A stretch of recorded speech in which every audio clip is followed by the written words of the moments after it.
در مسیری خود هزاران پیچ و خم دارم رفیق، دردهای تلخ اما تازه دم دارم رفیق.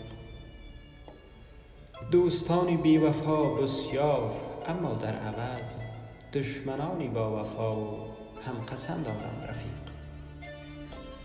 با همانا مهربانان مهربانی می کنم، چون که در قلبم خدایی محترم دارم رفیق. من برای بهترین و بدترین بدخواه خویش آرزوهای عجیبه در سرم دارم رفیق.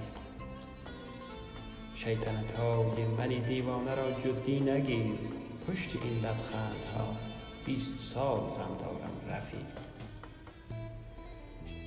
لابلای زخمهای کهنه زخمت را بزن، جا برای زخمهای تازه کم دارم رفیق.